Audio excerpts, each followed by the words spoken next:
Hey, what's going on, Chicago? How we doing? Shout out to our guy Brian in the comments first post. Good to see you, OG. But yeah, Chicago, how we doing, man? Today we are joined by Zachary Draves. You guys have seen him with us before. Always are honored to have Zach on here with us, and we're gonna be switching it up today. We'll be talking sports, but I think it's a conversation we were just saying before we went live that it's talked about more, these days, but not quite talked about a lot, and especially as men. I feel like we don't talk about mental health enough and its effect on, not just ourselves, but how that leaks over into sports, in just all areas of our lives. And before we went live, just listening to Zach, kind of put us on game about things that are going on in the WNBA. I wasn't even aware of some of the vitriol going on there. So it's just gonna be really cool, hearing his perspective on things today. Our guy Joe Peppers, a lot of Joe doesn't talk about himself too much, but Joe's a veteran. He was in the war, so we're gonna be hearing just his perspectives on, what mental health is like as a soldier and as a veteran, somebody who's come face to face with death. It can't be easy on your mental and adapting to life as a civilian after becoming a warrior.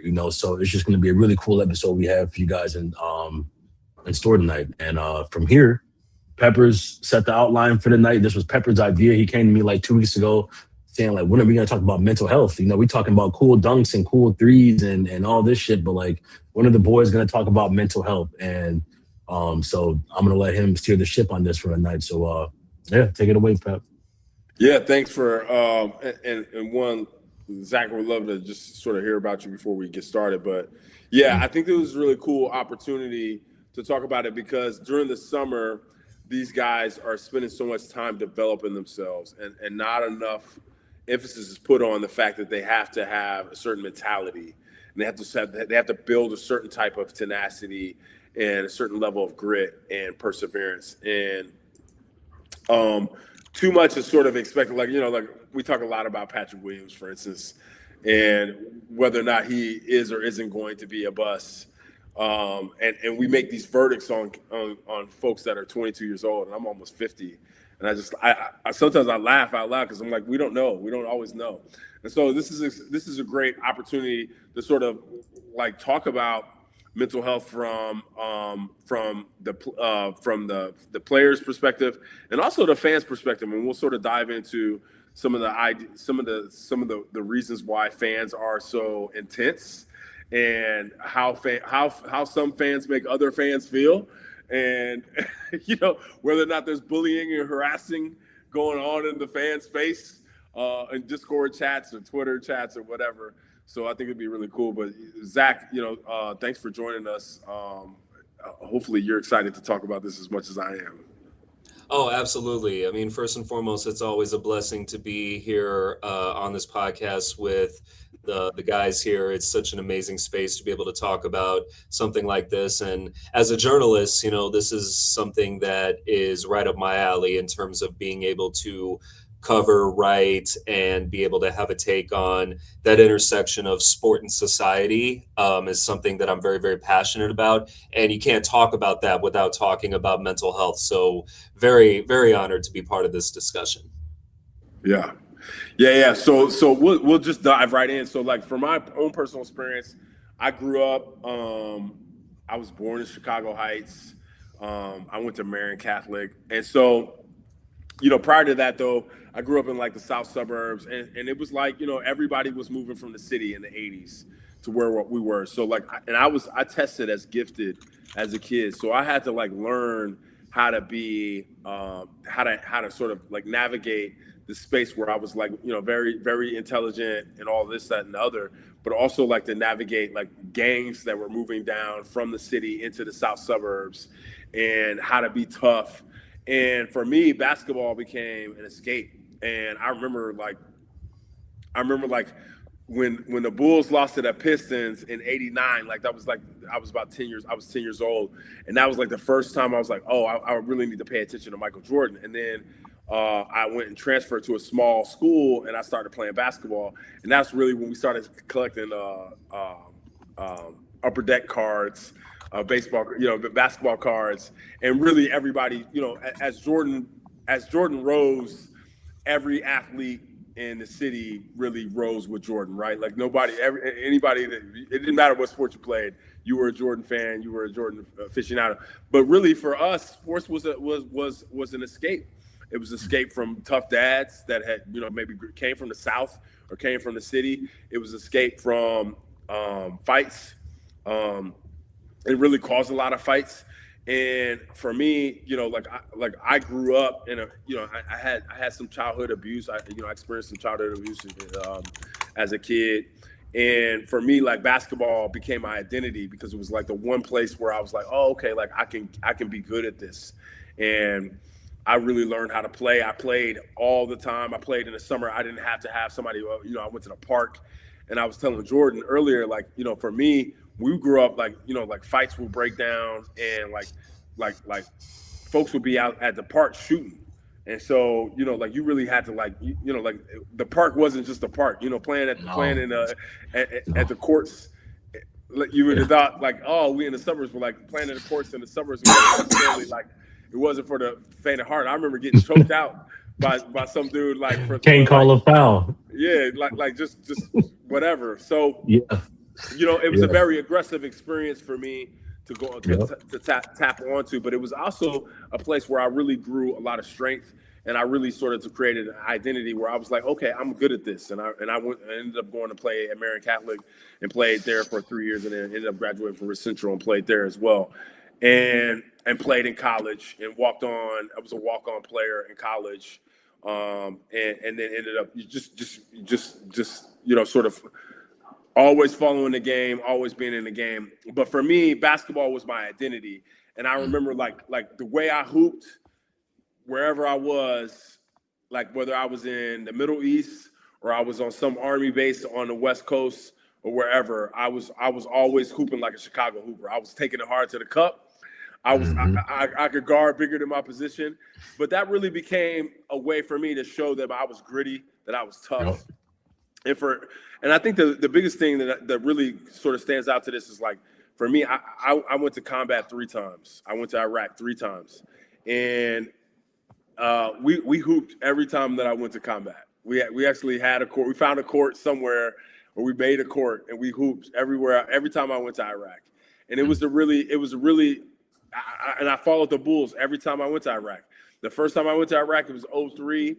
And that was the summer that Jay Williams got hurt, so we drafted Kirk Heinrich.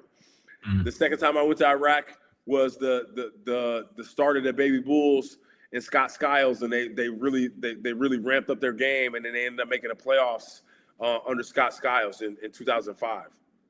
And then the third time I went to Iraq, I think that summer of 2008 was when we got Derrick Rose, and I was there for the surge. So basketball for me was always a part of my identity. It was a way for me to escape. It was also like even though I left Chicago when I was 18, basketball never left me. And it was a way for me to be tough. It was a way for me to identify as like not that I could overcome my problems. I can overcome my stress. I can overcome my anxiety through hooping. And honestly, now that I'm almost 50, I wish that I still played more. I got a bad back and bad legs and knees from the Army. But, to me, mental health is so tied to that, because so many of these cats that we come to love, they a lot of them grow up gritty. They grow up in a tough situation, especially, when we think about Derrick Rose. Derrick Rose is the people's champ, as Joakim Noah calls it, because he's one of us. He started at the bottom, as Drake used to say. He started at the bottom. You know what I'm saying? And like, for him to play the way he played with that much, like, let me tell you something. When you watching Derrick Rose and he's from the hood and he's going against the Miami Heat, like, when you watch those highlights 15 years later, you're like, that's emotional, because you're like, man, like, listen, he's one of us, and like, we had to struggle. And I think every Chicago hooper, whether you're from the North Side and Northbrook or you're from the South Side, can relate to that chip on our shoulder and being the second city in New York and all that. And so hooping to me always was really important. But I never knew that how important it was to my mental health until I got older. Until I got older and I had children, and I realized that I maybe I was struggling with anxiety, I was struggling with depression, I was struggling with PTSD, and so and as I started to go through those things, I really started to understand, like, oh wow, like basketball and sports are really important to me, and they really offer me an escape from, this conversation is offering me escape from the mundane and my struggles and all that. Absolutely. Yeah. Zach, did you we'll touch back on that, but like Zach, did you have any just thoughts on like what mental health like means to you before we start? Yeah, I mean, first and foremost, thank Joe for his service on a multitude of levels, and also thank you, Joe, for being able to be so vulnerable in this space and be able to share that, and to be able to connect that to basketball and what basketball means to you, not just as a form of entertainment, but also as a lifeline in a lot of ways, and a source of joy and a source of pleasure and a source of productivity. Because for a lot of these guys, in the NBA and elsewhere, it's not just a game for them. Like you mentioned, Derrick Rose, it wasn't just a game for him. It was his ticket out of his circumstances. The great, one of my mentors, the great Scoop Jackson, one of my mentors, one of the greats, he said it best. He said that Derrick Rose was the rose that grew from concrete. So, and you're right. I mean, growing up in the circumstances that he did, being able to deal with that trauma, that PTSD, and to be able to channel that into success on the court, and then also being able to combine that with his later struggles with injuries, certainly took not just a physical toll on him, but also a mental and emotional toll on him, because this was what he always wanted to do. Gets to play for his hometown team. He was the MVP. He was Rookie of the Year. He brought the Bulls back to the postseason, got to the conference finals, and now he's dealing with injuries. And one can only imagine what he was going through in his mind to be able to navigate all that. And, for me, my mental health journey is ongoing, and it's something that I'm starting to really come to terms with. You know what I mean? Yeah. I'm starting to really truly come to terms with it, because growing up for me, I come from a small rural community in Winnebago, Illinois, that has a population of 2,000 something. And, everyone has, everybody's struggle is different. Everybody's circumstances are different, even though there's certainly some overlaps there. But for me, sports was a lifeline. Sports was something that I felt comfortable in, but it was also a place where I felt intimidated, a place where I felt overpowered, a place where I felt like I was on the outside looking in. And that spoke to sort of my upbringing. That's interesting. Yeah. Why? Why did you? Well, because I struggled socializing when I was younger. I struggled socializing. I struggled making connections. I struggled making friendships. I struggled in that realm. I'll be transparent about it. It's no longer called this, but at the time it was called Asperger's syndrome, on the autistic spectrum. So one of the ramifications of that is that, you kind of lag behind in some capacity when it comes to developing and harnessing social skills. So for me, I really struggled making connections and fitting in. And because of that, I always felt on the outside looking in. And when I was playing sports, I played basketball my whole life. And even then, I was intimidated by the other kids that I was playing with. And when I got to college, I was still intimidated. I mean, I was playing with guys that were much taller than me, certainly much better than me, but I felt intimidated by them because I didn't know how to grasp with that. And because of that, I think looking back on it, that's where, certain elements of depression, certain aspects of anxiety really started to kick in. And now I'm 34 years old. I'm starting to really come to grips with that and trying to find the source of that and to be able to deconstruct all of that. And also I struggled, in later years, I struggled finding my purpose in life. I didn't know what I was truly wanting to do, how to go about doing it, or where did I see myself. So I graduated college in 2014. And I would say from 2014 until about 2021, we're talking about 7 years, I went through a real roller coaster period of up and down, up and down, up and down. And one moment I felt like things were going good, and then the next minute I felt like I was just cratering, and it brought on some of the really what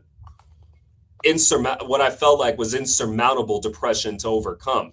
And as I said, yeah, you know, and it's something I'm still trying to come to grips with. But then, make a long story short, you know, sports writing was something that I was intrigued by, I was interested in, but I didn't know if I was really going to do that. So of all the times out of all the times in society, or all the times in history during COVID, when we was all locked down or locked in, I started to recapture sports writing and be able to do that on my own terms. I love that. And then now I'm able to do what I do now, writing for Clutchpoints, writing for SB Nation, writing for other outlets, wanting to build my own platform, be able to do all these sorts of things, and to be able to talk about this issue of mental health when the opportunity presents itself, in addition to covering sports. So yeah, like, my mental health journey is still ongoing. It's still something that, you know, I'm working on as best as I can, but at least at a period now where I'm starting to come to grips with how I got to where I'm at now. Yeah, absolutely, man. How about you, Jordan? How did you use basketball as an escape? Man, you know, it's what you talk about, man. Just escaping violence, you know, just escaping your surroundings, escaping yourself, you know, trying to keep yourself out of trouble. You know, I know, like, just personally speaking, like, for me growing up, like, it was, you lacked role models. So, like, for me, it was cool to, you know, be violent. I'm learning that now. Like, it's now that I'm 31, you learn that when I had the pleasure of leaving the city and living in the burbs, you start to find out that your whole life you were kind of living in survival, and you don't realize that you were living in survival until you're not living in survival anymore. A lot of the things that you place your identity around, it's not really even who you are, because you were doing those things to survive, or because you were on defense. And if you were in a different situation, or in a more peaceful situation, would you have even been like that in the first place? You know, it's been a lot of discovery, and like, I owe that to my girl, man. Like, she's just been helping me just with my mental health, man. And like, when you start to find out that you know, you got a lot of work to do that you thought that you already did. You know, like, I think to what Zach said, that it's an ongoing process. And like, I've always been very transparent about just myself, because I think it's really cool to grow. It's really cool to not have all the answers. The beautiful part about life is to constantly evolve and to constantly grow, and to constantly be like, man, like, how are you better this year than you were last year? How are you better this week than you were last week? How are you better today than you were yesterday? And like, when Zach talked about, you know, just those years in your 20s where it's a roller coaster, dude. Like, I've been through so many phases, you know, phases where like you try to be, I'm like, all right, I'm gonna be a really good guy now because I've been a horrible guy for so long. And then you know, and then things are going so good, and then you think you're doing everything right, and then life throws you a curveball, and then you start to punish yourself, you know, being like, what could I have done better? Like, it's my, you know, you blame yourself, and the depression hits. It gets so deep, you know. And I feel like for me, basketball was just always a kind of a safe space. I mean, now that we're here talking about it, I mean, like, that's quite, I've talked to you guys about it transparently in the Discord. I know you're not both around all the time, but like, there's just been situations where I'm putting out fires in there. And the whole reason I do that, and my whole mantra of bringing everybody together and trying to unite people and be kind to each other, is because my whole philosophy behind Bulls HQ and that Discord and trying to be a good dude is because it is an escape. It is an escape. It's like a chance to finally live your life right, and finally try to be a nice guy, or finally try to be a good person, and do right by others, and make people feel welcome, and make people feel included. And to me, I feel like sports just gives you that opportunity to build communities where everybody can come together. You know, like, you can come from, doesn't matter what ethnicity you are, doesn't matter doesn't matter. All these, so many things just go out the window because we all love the same team, right? Or we could all unite against the Celtics. You can all unite against the Knicks if you're a Bulls fan. I just feel like sports just has this really cool quality about it, that it's an escape, and it's also something that's an amplifier. You know, like, there's been so much cool things happening in my life from sports. You know, like, you talk about injuries. and D Rose battling injuries. Like for me, I wouldn't have even had this opportunity to be sitting here with you guys if I didn't injure, like if I didn't tear my ACL in October, and that's, tearing my ACL is what has allowed me, because I've been out of work. I haven't been doing construction since October. And I told my girl, I'm like, hey, let's just, as a little side quest, let's dive in the Bulls community, because I've always wanted to for so long. And opportunities arrived that allow me to write for On Tab. And from writing for On Tab, you make connections and you just start to be involved more in the community. Next thing you know, you're doing Bulls Roundtable, and now we're sitting here, and that all just comes from sports. Like your whole life can change, or you just do so many cool things all around sports, and it's just crazy, like just how much of an amplifier it can be in your life, and how much it can make things better, and how much of an escape it truly is away just from some dark times, man. Like life gets hard. I've said it many times in that Discord when we be all arguing with each other or whatever. At the end of the day, it's just sports. Even arguing about sports is kind of a release, because life could be so much worse Right. than arguing about, like, man, I think this is my favorite player, where your favorite player sucks. There's kind of even a bonding moment in that, even that's bonding, it's just really cool what sports can do for people, whether it's saving lives for the athletes, whether it's saving lives for the fans. Like I've talked about, like Stacy, for me, there'd be times, living in Chicago, where you talk about, Joe, like people pulling out the guns at the park. Like I tell my girl all the time, it's just so many ways that we grew up in the city that it's kind of upsetting, because you think like the way that you grew up, hearing gunshots or seeing somebody get killed, seeing somebody get stabbed in the alley while you hooping with your brothers, like that's just every day. Getting in fights where you fighting for your life every day, like you get punished for being nice in the city. Like I'm from over east, man. For Like real. That's real. For showing, like if you don't tuck this chain, you might have to worry about somebody trying to come take your chain. If you got on nice clothes, just nicer clothes than your neighbor, you might have to fight for your life sometime next week because he didn't told somebody from the next block that he got more money than us. It gets so deep. And for me, sports and just turning on a Bulls game used to be something I would do to just block the world out. Hearing Stacey King's voice during those D Rose years was some nights I would turn on the game to stop myself from crying, because there's so much going on outside the crib, So like that's why like his death had hit me so hard, and like that all just speaks to how much sports can help us. And like you said, Zach and Joe, just being able to sit here and talk about it helps. Just this episode is doing a lot for me right now. It's doing more than I even thought it would when I pressed live tonight. And I think that's the beauty of mental health is simply talking through things. Therapy, just all that stuff. It's just a beautiful thing, man, because you learn so much about yourself. You just knowing that you're not alone, like hearing Zach talk about depression and that even just helps, knowing all the times I've been extremely depressed when I didn't even realize I was depressed, but you learn that when you reflect.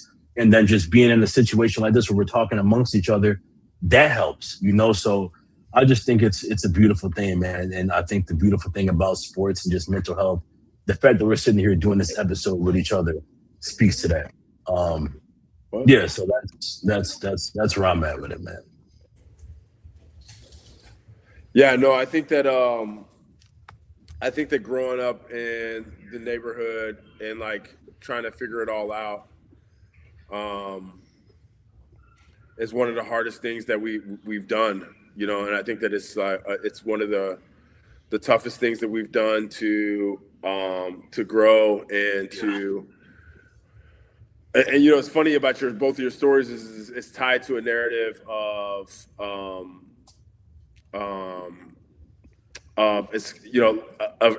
self-expression, and healthy self-expression really is something that really has allowed you both. For you, Zach, it's been for you. The writing and the covering of the teams has really allowed you to have some healthy self-expression and to give you some purpose. And for you, same thing to Jordan. So super cool. And I think, for us, I think one of the things that's interesting to tap into is the Players Challenge, right? So like what the players are just fans until they're not anymore, right? And so they have tremendous mental and emotional pressures. as professional athletes, and they, that we don't see all the things that they go through. And I think one of the things that's really interesting to me is like, if you get the players that sort of come up through the ranks, they all have been through.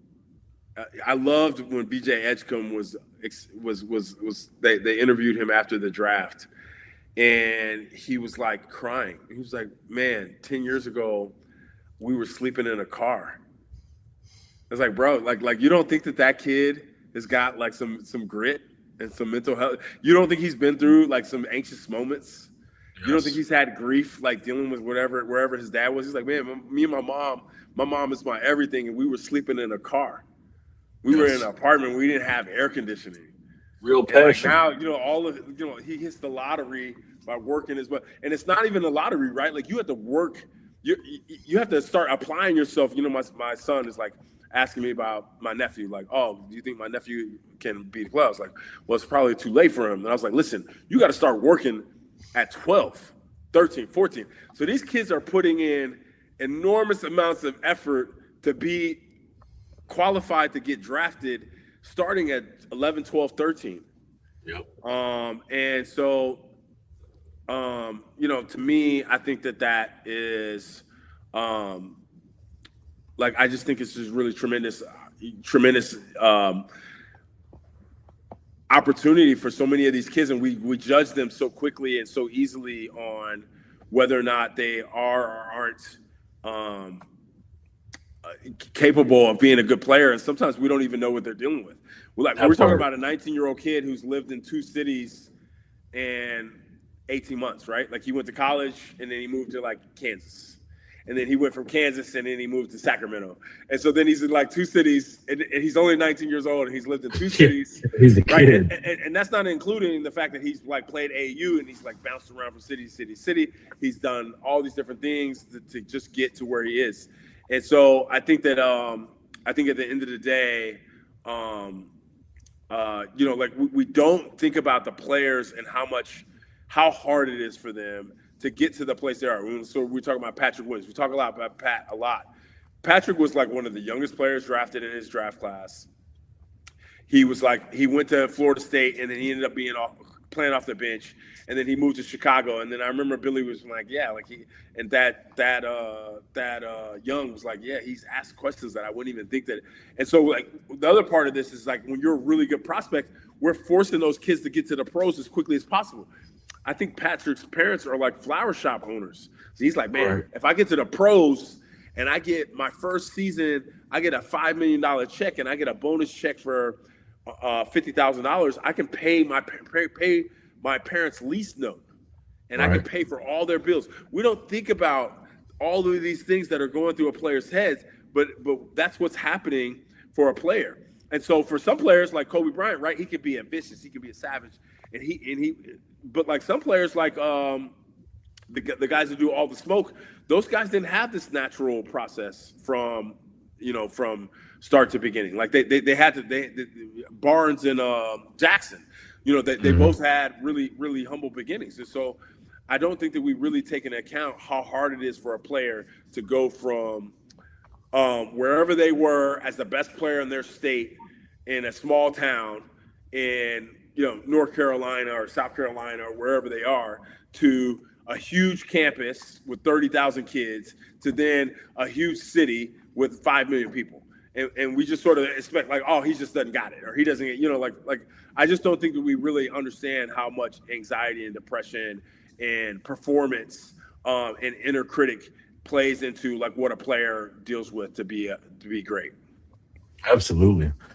I know I have my thoughts on it, but like, cause I'll just say, cause I want to hear Zach speak on it, but like, I know like my thoughts on it is just one of those things where I know I've been guilty of, again, like we talked about, you live in survival, but like I've always been just very aggressive. And I know that like I've had to learn that, my girl has been, I feel like a little kid sometimes. My girl have to tell me like, you can't be mad that everyone's not like you. Or I'll be like, man, why doesn't so-and-so like, why don't they respond to adversity this way? Like, why don't they get amped up like Patrick Williams? I would get upset that, like Patrick, don't you hear that everyone says that you suck? Like if that was me, I'd be pissed off and I would come out with a fire under my ass and I'd be upset. My girl's like, it's like I'm fucking 10 years old. And she's like, hey, that's how you feel, but not maybe Patrick doesn't feel that way.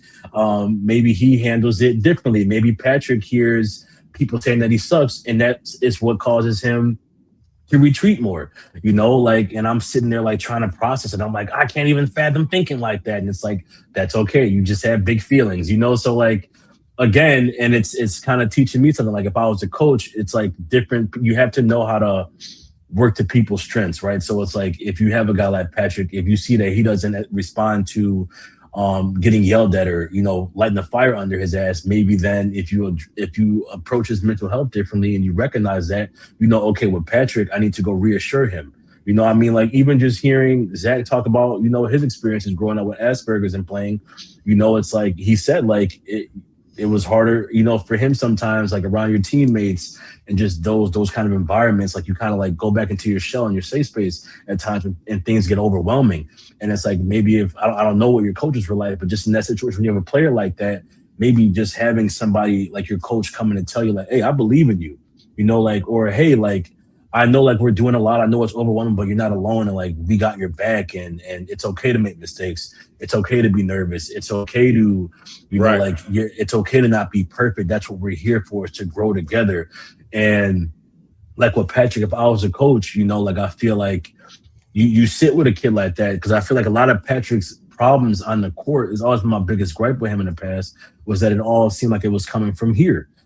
So like I'd be quick to say like, man, he's got all the tools in the world, but it's like he gets in his own way. So it's like, as a coach, how are we not, pulling him to the side after practice and just watching film and not yelling at him, but just being like, hey, Patrick, what went wrong right here? Because I know Patrick is notorious for stepping out of bounds and passing up shots. As a coach, how is it not simply just being like, hey, let's watch this film. What'd you do wrong right here? Oh, I stepped out of bounds. Okay, let's watch our positioning. What'd you do wrong right here? Oh, I passed up a shot. Okay, so why are we passing up that shot? I believe in you, man. Like, shoot, I believe in you. Shoot that. I just feel like it's very simple. Whereas, like, for some players that might not work, but you have to learn what does work. And I feel like that plays into mental health. Like I said, like for me, the way to get to me is I like when people get on my ass. So like if my coach sees me like, hey, Gilty, what are you doing? Those coaches have always been the ones that kind of like speak to me more. And I'm like, yeah, you're right. Let me turn up, coach. Like for other people that might make them shrink more. And so like, I think learning mental health is realizing just how many different levels there are to it. I think that's what makes it so cool. That's the coolest part about the human mind, is that we're not all alike. That we all do operate differently. We all do move to a beat of a different drum, but like you can learn how each person moves and adapt to it and make them feel just as strong as each other. Two guys may be moving on completely different paths and completely different mindsets, but if you learn them the right way and if you approach their mental health the right way, you can make them both warriors. So I think that's the coolest part about the mental makeup, is that we're all strong. You're all warriors. It's just about, finding out how to unlock that in each of us. So yeah, man, I kind of hope that for Patrick, like we look at Tiago, and I was watching a video of the Bulls practice, and like it was a video like dedicated to Caleb Wilson. I think we shared it in the group chat, Joe. And that video is amazing, man, because you see how all in they are on Caleb, and Tiago is constantly like reassuring him and making eye contact and like, doing a huddle up and putting Caleb Wilson in a place of leadership. What that does is that instills faith. It's showing Caleb that his coach believes in him, that this organization believes in him. So I'm hoping that we take that same approach to a guy like Patrick Williams and to all of our players. I feel like a guy like Patrick especially needs it, because he's a perfect example of all this talent. He's got so much talent, but it seems like he doesn't struggle with the talent. He struggles with this. And so this will be the true test to me of coaching, is if you can reach a guy like Patrick, and 100%.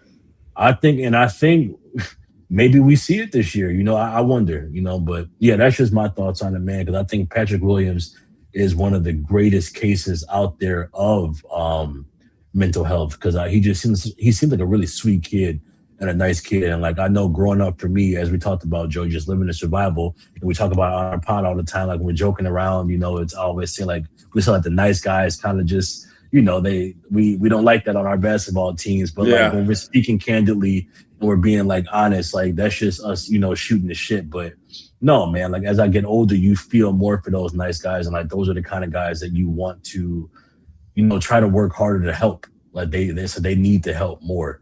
Um, so I do hope that we'll see what happens with Patrick, man, because he is like the poster boy for mental health in the league, man. Like we've heard Mike Walton talk about him. He said when he'd be at the facility with all the players, like Patrick was always off in his own world, where everybody else was. Oh, I think was that you, Zach? It was either you or Mike. I don't know if it was you or Mike that told us that, but like at the facility, you would see, and it just seemed like Patrick always had so much more on his mind than just basketball. So yeah, man, we'll see what happens, man. I think that he could still be unlocked and just make him feel appreciated as a human being and not just as an athlete. 100%. Yeah, I mean, what do you think, Zach? You're around these players all the time. Like, what do you think about some of their challenges? I think you have to come at it in a multifaceted sort of way and recognize, as Jordan pointed out, that every player is different. Everyone's strengths are different. Everyone's weaknesses are different, and therefore not everybody is expected to be treated the same because they have a different set of priorities and you need to meet them where they're at. And so, like everyone's different. So whatever approach they find that has been helpful to them, that's what you work with them on. Like what you were saying, Jordan. I mean, if you want that coach to kind of, put a fire under your ass and just be that, very hard-nosed type of coach, and that gets you motivated to go out and play the game, then you do that. That. There's an intrinsic value to that. Obviously it doesn't cross certain lines, but you do it with the reason to get, just to point that out there for everybody. But as long as it's done with the intention of making you a better player and the results pan out for themselves, then that works for them.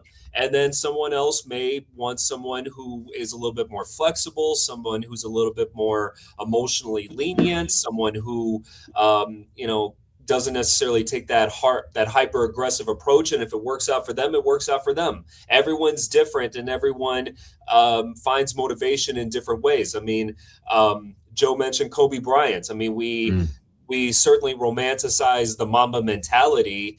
But if you think about it, the Mamba mentality that Kobe Bryant exuded was towards the betterment of his mental health, not just in terms of what he did on the court, but also off the court as well. The ability to be laser focused, the ability to work hard, the ability to recognize one's weaknesses. Like Kobe Bryant wouldn't be afraid to recognize his weaknesses. I mean, everyone saw him on the court and all the amazing things that he was able to do, but we don't see what Kobe saw. You know what I mean? So he had to recognize that, hey, I scored 81 points against the Toronto Raptors. Yeah, I scored 60 points against the New York Knicks. I did all these great things, but Kobe was a man of detail. Kobe was someone who said, you know what, I should have made, I need to do better at the free throw line, or I need to do better at, getting guys open. I need to do better at spacing the floor. I need to do better at the 3-point line. Whatever it is, Kobe was never satisfied.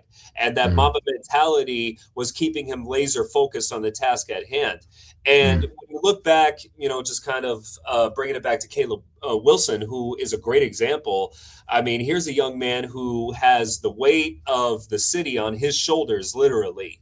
Yes, he does. Exactly. Like, he is probably the best thing that's happened to the Bulls in quite some time, right? Yes. So he is all this hype, all these expectations, and he's handled himself thus far with such tremendous poise and determination and maturity. One thing that he said before he played his summer league game against the Grizzlies, where he was lights out, especially from the 3-point line, scoring 35 points and the like, he said that he cried before the game. Yeah, he I saw was that. Yeah, exactly. He cried before the game, and the source of the tears was hearkening back to not that long ago, this past March, when North Carolina fell short to VCU in the first round of the NCAA tournament. And then afterwards, Hubert Davis was fired as head coach. And the way I looked at that was Caleb was probably dealing with some guilt maybe on his part that, if he had played, because keep in mind, he was hurt. He had a broken thumb, so he didn't play. So he was probably thinking, man, if only I had played, if only I was out there, could things have been differently? At least that's what my interpretation of what, him being overcome with emotion before the summer league game was. And also combine that with him not playing for 5.5 months. Now he's getting his shot in the big time, and he comes out and puts on a spectacular performance. And for a lot of Bulls fans, they look at it as a sign of, what could come as a result of that. And so there's a lot of layers to it. And so for a guy like him that's being able to handle himself with such dignity and grace and poise and maturity at this point in time, before he's even played an official game yet, before he's played an official NBA game, says something a lot about this young man and what his mental, what his mindset is. And,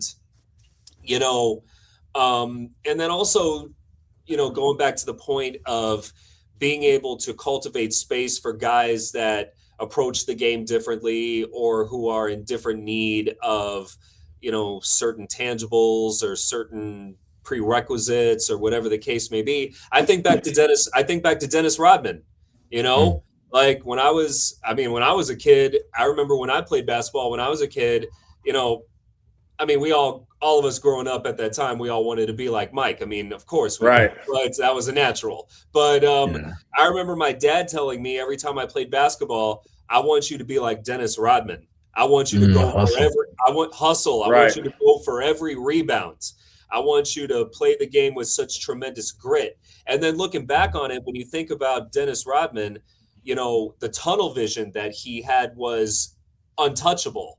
No one could match that, because I think, Dennis was somebody who obviously, as we've come to learn, has struggled with a lot of vulnerabilities, struggled with a lot of depression.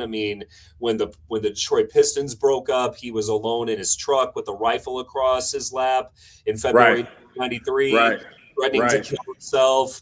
And then he comes out of that and then becomes Dennis Rodman, the pop culture icon that we've all come to know, love, and probably be annoyed by at some point in time in certain areas. So I'm just saying, like, he was multifaceted on so many levels. Like, you loved him one day and then you hated him the next day. He was very polarizing, even for those of us growing up in the thick of all that, watching, the Bulls win. You loved Dennis for what he did in terms of rebounding, but then you also were kind of annoyed by him because you don't know what he was going to do.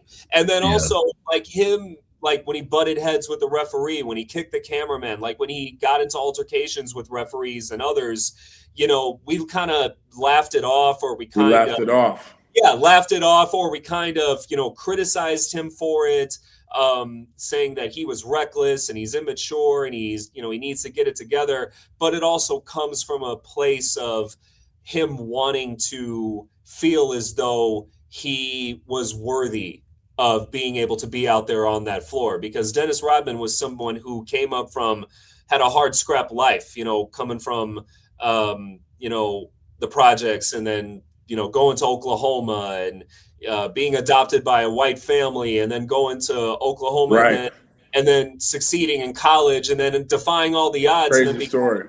Yeah, exactly. And then becoming this larger than life icon in a lot of ways.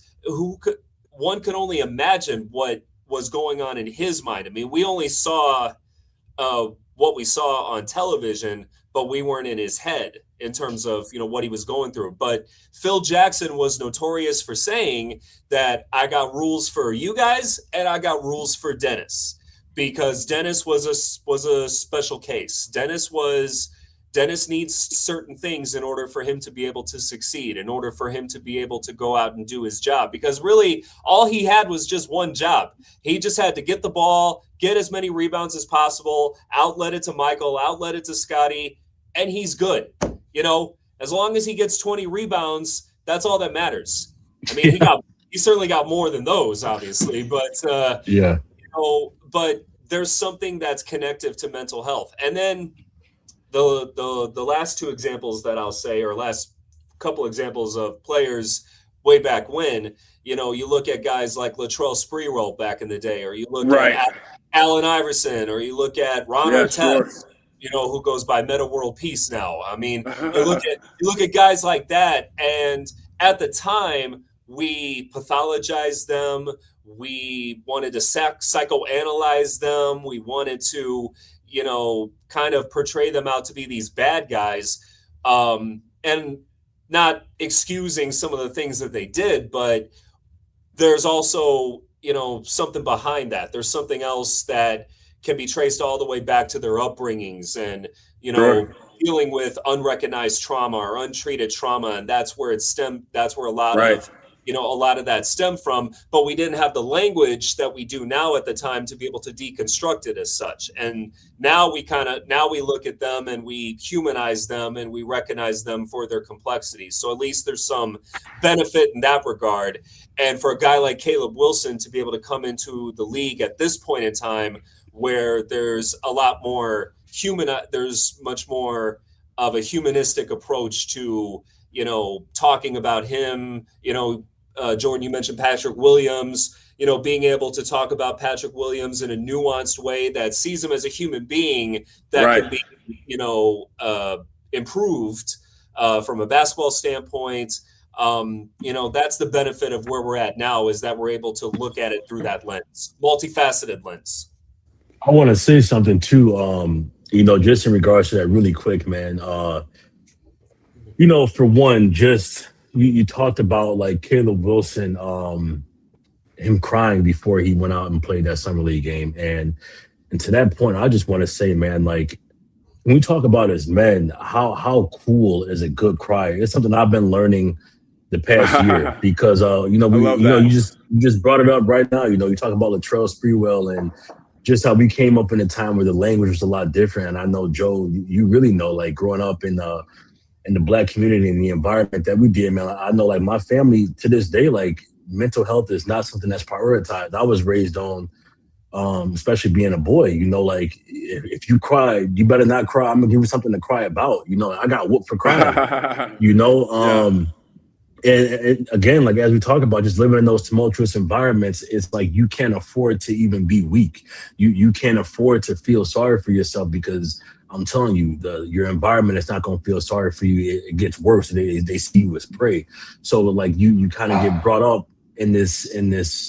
I guess I could just speak for myself in that way. It's like you are molded in a way where crying, you don't even know how to cry anymore because you become numb to emotion. You become numb to just you have to become strong. It's like becoming strong is your only option, you know, and I've had to learn that too, because I think I've cried since being with my girl, man. They talk about like when you're finally in a safe environment.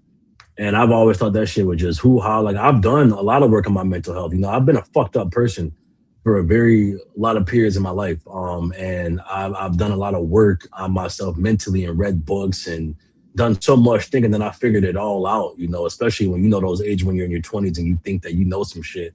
Man, I read so many books and I thought I worked on myself, and there's times where that shit will slip, where I lose my patience and like you see like you still gotta work on your anger and shit like that. But like I really learned some shit being with her and being in an environment where like I have peace. And when you grow up in violence and you grow up in you know in chaos, it's like you don't recognize like peace is scary. You know, feeling safe becomes scary because your body and your nervous system isn't used to that. And so like, when I finally been in an environment the past year of just where I felt safe, it's like all of a sudden you'll just be sitting there and then tears start streaming and you're like, what the fuck? And I'll be telling her, I'm like, what the fuck is going on? And she'd be saying like, oh, it's because it's your body releasing so much pent up aggression or so much pent up energy or pent up trauma that you've been holding on to, and it finally feels safe enough to release the shit. Like we'll be watching something like a movie I've seen a million times, watching The Godfather, watching Sopranos, whatever, and then a scene I've seen a million times before, and all of a sudden now that my body feels safe and my nervous system feels safe, now you watching the same scene and a goddamn tear starts strolling down. You're like, what the fuck is this? Like And that's the importance, I think, of, especially as men, I'm gonna teach my son, like, man, like having emotions is real strength.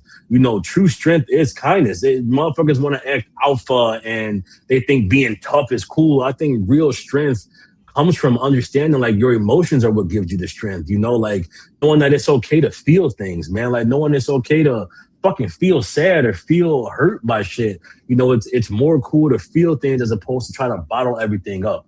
And I'm speaking from experience because I spent my whole life bottling things up. Instead of getting sad, I would get angry, because getting sad did me no fucking favors. So instead of getting sad about something, I'm hitting the gym or I'm doing some shit to take my mind off it, or I'm finding a way to change that sadness in aggression, because it was more of a short-term gratification to be pissed off about something, to blow off some steam, as opposed to really healing the root causes and shit and letting myself be sad, So that's just it's a whole tangent, but like it's just the importance of embracing how cool it is to have emotions, man. If you have emotions, that means you're still alive. Like you're experiencing all the different points of life. It's so cool hearing Caleb. Like he's a really strong kid. When you come out and say like, oh man, I had a good probably for the game.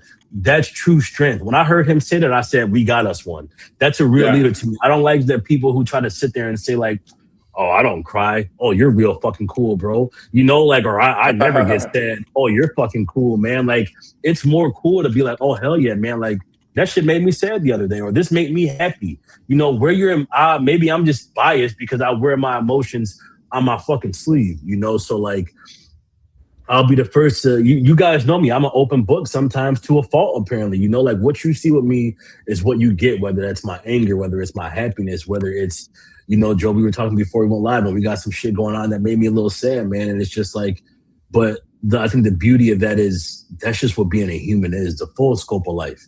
All the emotions that come with it, the rising tides of everything, the happy moments, the sad moments. It's a beautiful thing. And I just really, just to loop it back into Caleb, I'm just really impressed with him. And to Zach, you spoke about just his poise and his maturity. The fact that this 19-year-old kid already knows the strength and sitting with your emotions and letting those fuel you, like it's a beautiful thing. I feel like this new generation is doing such a really good job with that. I think that we've kind of, our generation before them, they've been able to see from under us being younger than us just how fucked up a lot of us are as millennials, that maybe some of their parents or their older siblings, like in our age bracket, can't deal with their emotions well. Some of our parents, the Zoomers and Boomers, how they can't deal with their emotions, and we know the effects that it's had on us. So now this younger generation under us seems like it's cool to, like, mental health is cool. And I love that because I think that that's going to just do so much, for the human population going forward, man. When people start to look at, having emotions and dealing with our emotions is something that's cool and not something to be shunned of, it shouldn't be. I'm never ashamed to say I felt depressed. I'm never ashamed to say that I've been depressed in years where I didn't know I was fucking depressed until you look back and realize, oh, fuck, I was drinking all the time and driving my car 100 miles an hour because I didn't care if I lived to see the next day. And then you realize, damn, I was low-key depressed without realizing it, So I think there's something it's very cool to be open about that, because that's how you let somebody next to you know that it's okay to feel those emotions, man. I've lost people that mean a lot to me to suicide. My cousin, I don't talk about it much, man, but like I come from like a military family, Joe. So like that's why I told you when I first met you, I respected you so much because your language and the way that you operated. I said, man, I see so much of my family because I come from a lot of Marines.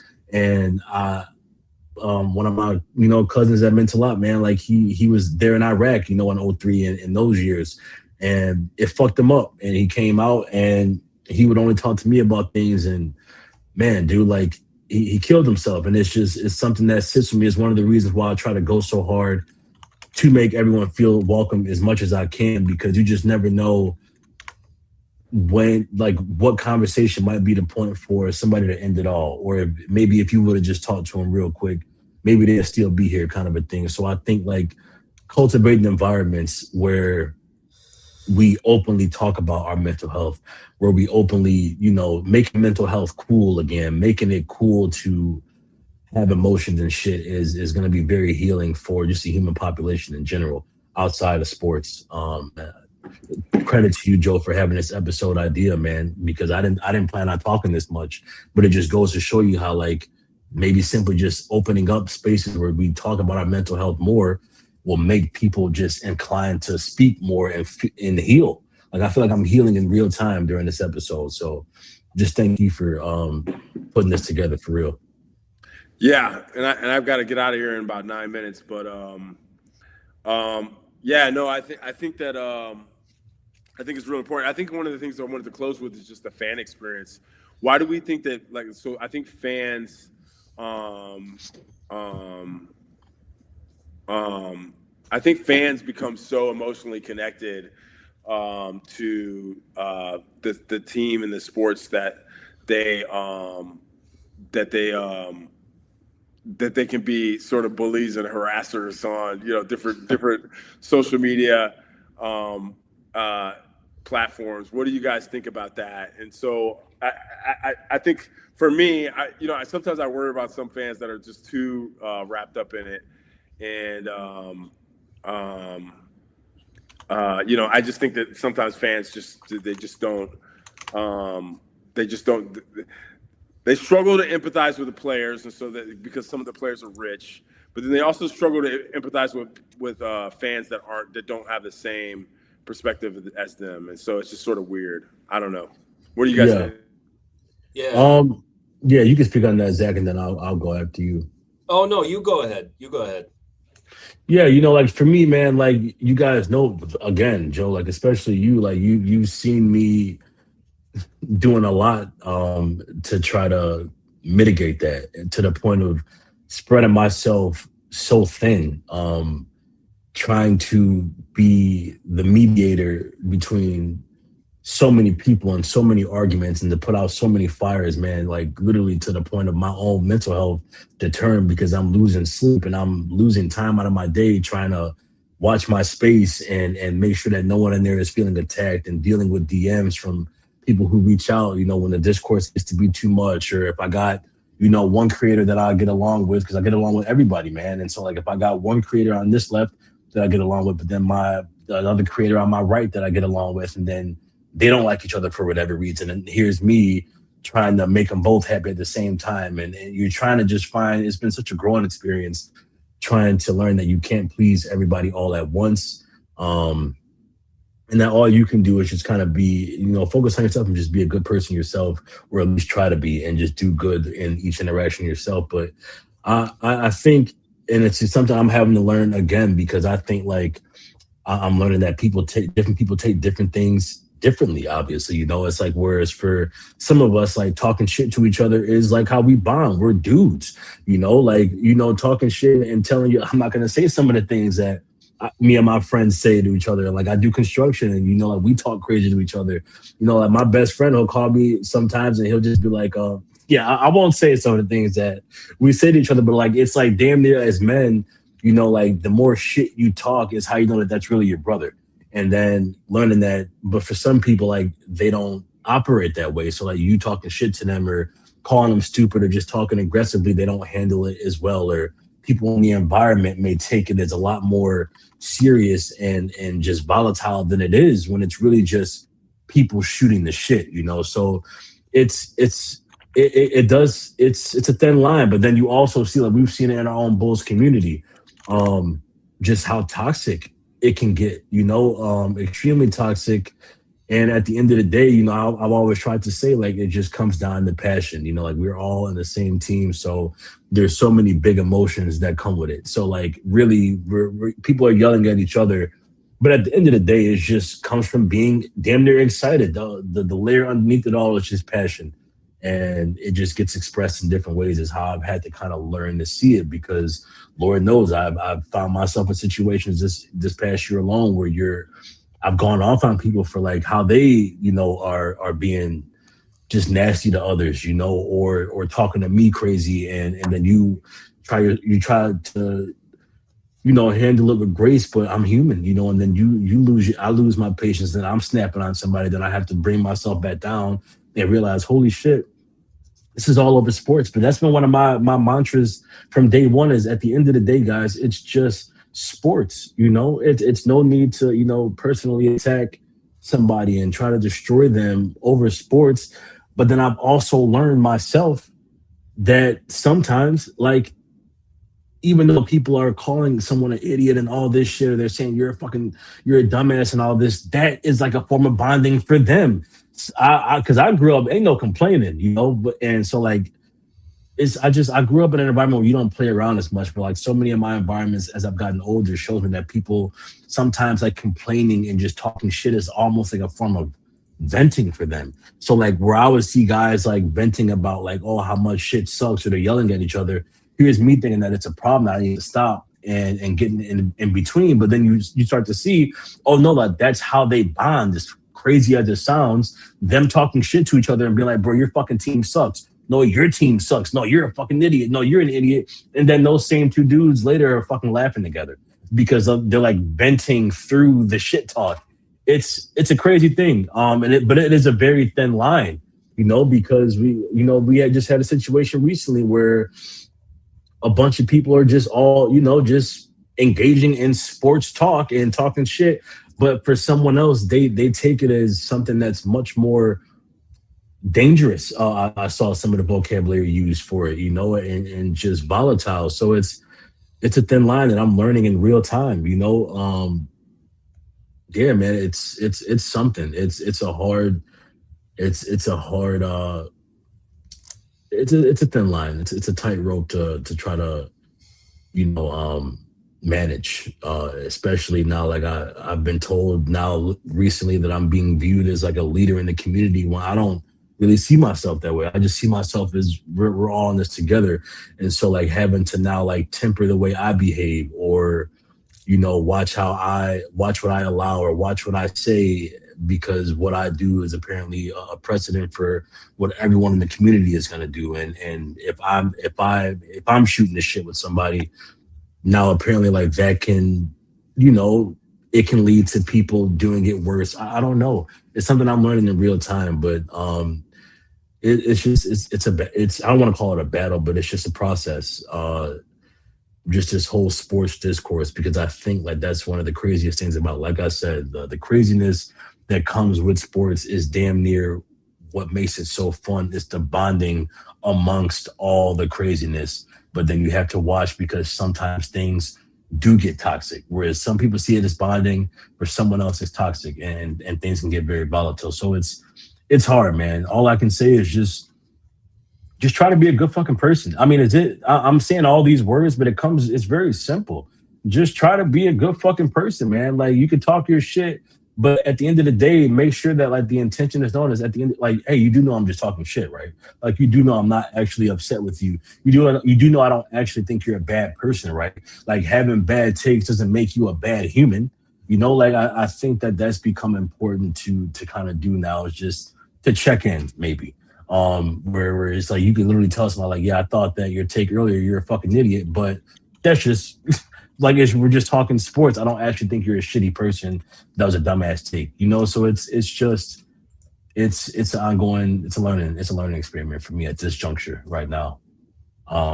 Yeah, that's my long-winded way of saying I'm still learning how to balance it all myself. Well, I mean, and I liked how you said it's a process rather than a battle. That's the best way to look at that. And in terms of fan behavior, fair warning, Jordan, I'll be dropping a few musical references here. So Awesome.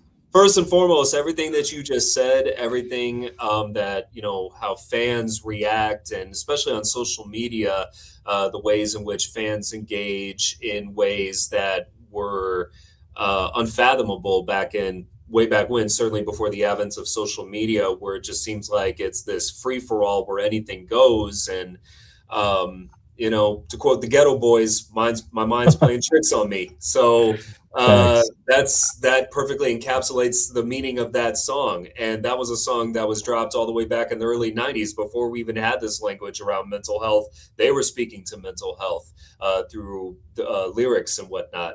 And just in terms of sports fandom, I mean, we're all sports fans here. I mean, for me personally, I wouldn't be a sports writer if I wasn't into sports. But I think we also have to really examine sports fandom, or take into account sports fandom much more than ever, just because not only of the advent of social media, but also because of the normalization, commercialization of gambling. Because gambling, sports betting is much more prevalent now. It's heavily marketed everywhere you go, every arena, every stadium, etc.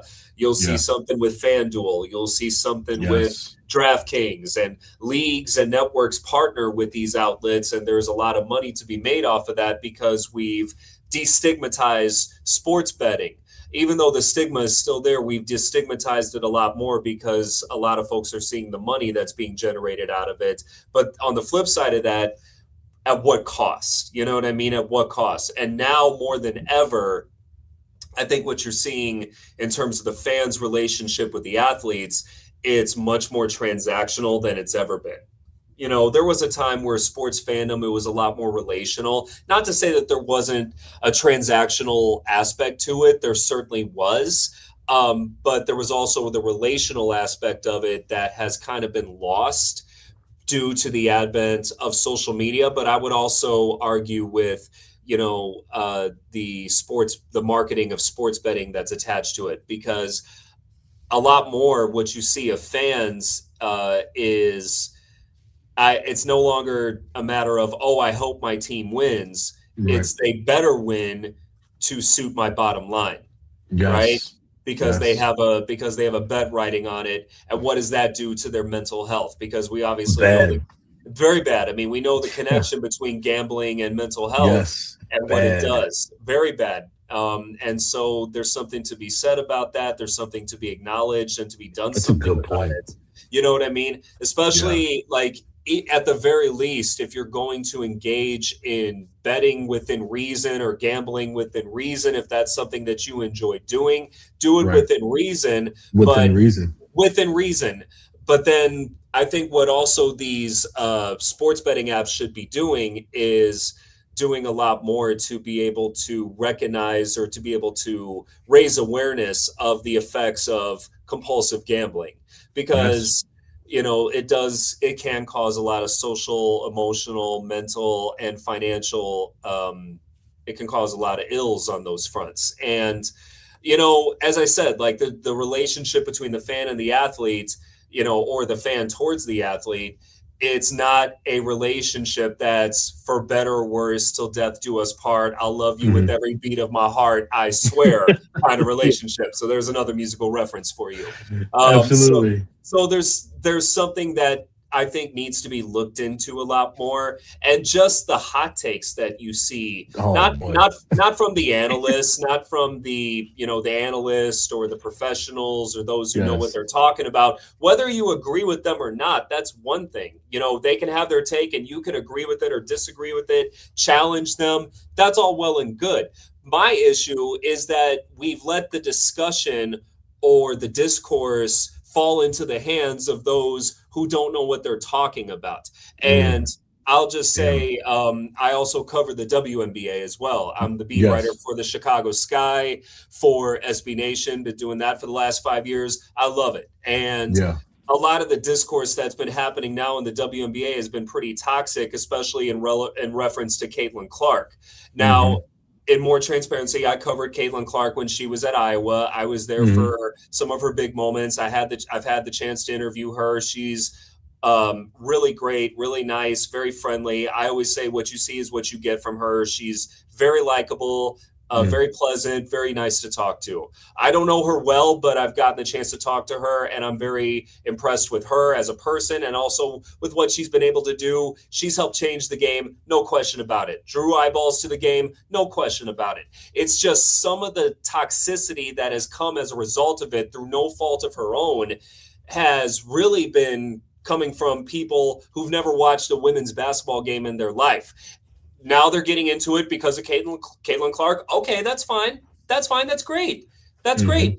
But The problem is you're taking it to a place it doesn't need to go to and that nobody asked for, because what has come as a result of it is anytime Caitlin Clark gets fouled by somebody, that player is automatically accused of abuse. They're accused of harming her. They're accused of assaulting her. And players like Alyssa Thomas or Angel Reese and Kennedy Carter and others have been on the receiving end of death threats as a result of it. And then also on social media, you see all of these nasty and racist comments being directed towards some of these players as a result of it. And then it just goes to show what's going on with these folks and their mental health, right? Like I said, it's one thing if you haven't watched the WNBA, didn't pay attention to it, didn't give a flying whatever about it, and now you're into it. Cool, that's great. And you like Caitlin Clark, great.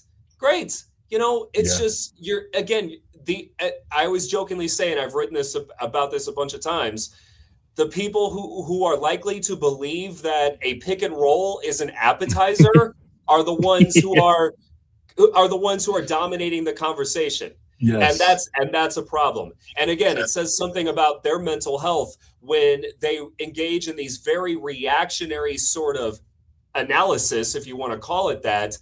And there's something very troubling and disturbing about that, particularly in light of players getting death threats on social media and other places too.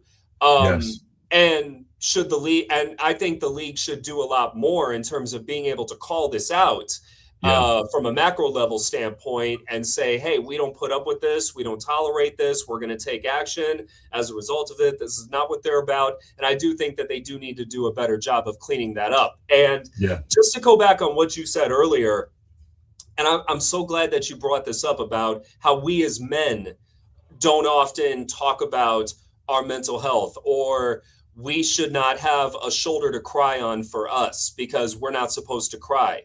I'd like to remind everybody that, Michael Jordan, I call him Uncle Michael. He, you know what I mean? I call him Uncle Michael. He, two times, 1991, when the Bulls won their first championship, he was cradling the trophy in the locker room, bawling his eyes out. His beloved father was there cradling him, and he was holding on to the trophy.